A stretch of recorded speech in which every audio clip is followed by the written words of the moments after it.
in 1996, when the Fox News Channel started, the business plan was simple, that the New York Times, the Washington Post, the three networks, CNN, did not give traditional conservative people access. They wouldn't book guests. They wouldn't even consider their point of view. And so Fox said, we're going to be the opposite. We're going to give traditional conservatives access. We're not going to ban lefty. I had just as many liberals on the O'Reilly factor as conservatives because I like the joust. I like to do that.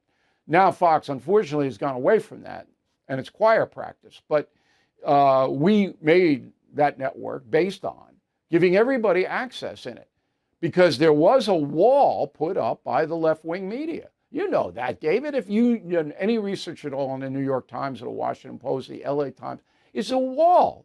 You can't get through. And traditional conservative Americans resented that, and still to this day resent it. I think that you're overrating that effect. I mean, William F. Buckley wrote regularly for the New York Times. In that was addition a to his own different era. magazine. That's a William Safire was a columnist with the New Again, York way Times. back. Dinosaur Okay, but they time. always featured, right? And I just gave you an example where they helped the Bush administration sell, honest mistake or not, the invasion of Iraq.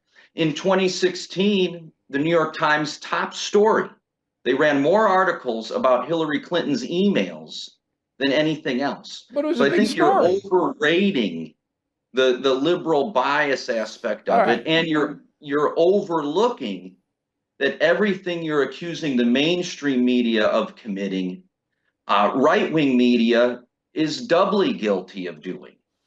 Not when I was there, it wasn't. I mean, I really went out of my way to present all sides of the equation, to the extent that we had paid contributors to come on and present the left-wing side. Let's go forward. Let's look forward.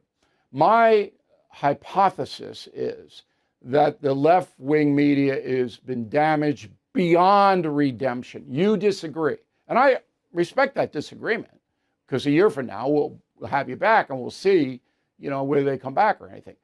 But say I'm right, as I am 90% of the time, I think that now the surge is into the social media, and there's certainly a lot of information there. Unfortunately, a lot of it is phony because there are no standards of behavior on social media.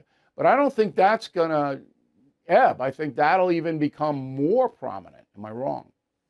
I absolutely agree with you on that point, and that's indicative of a certain cultural decline. We don't have intellectuals anymore. We have influencers.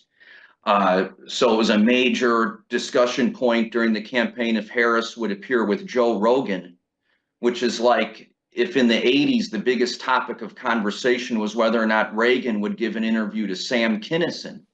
There's an absurdity to it. However, Rogan's a powerful guy. Rogan exactly, is a that's what I'm guy. saying. Yeah, there's no doubt about it. But I would correct you on one point. I mean, I watched your show routinely throughout the Bush years on Fox, and you did often have liberal, progressive guests.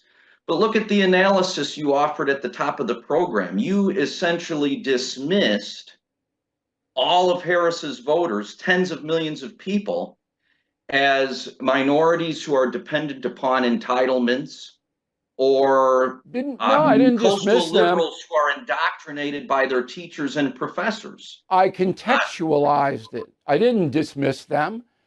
Are you going to really argue, based on all the data that I'm sure you have assembled, that poor urban residents of this country don't lean left because of the entitlement system? Are you going to argue that's not true?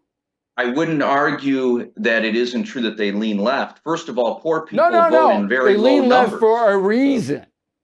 The reason is the Democratic Party is the party of entitlement. That's why they lean left. There are a variety of reasons why they lean left. But the main point is poor people vote in lower numbers than every other income group, as you know. So that's not a major part of the Democratic appeal and coalition. The only reason that progressives control New York is because of New York City minority voters.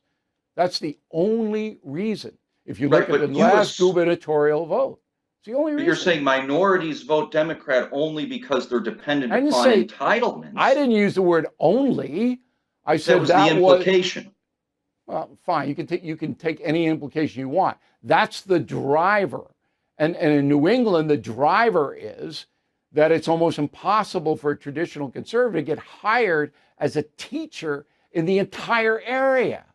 So what do you think the kids are gonna come out? Thank you for watching. To view full episodes of the No Spin News anytime, sign up to become a BillO'Reilly.com premium or concierge member today.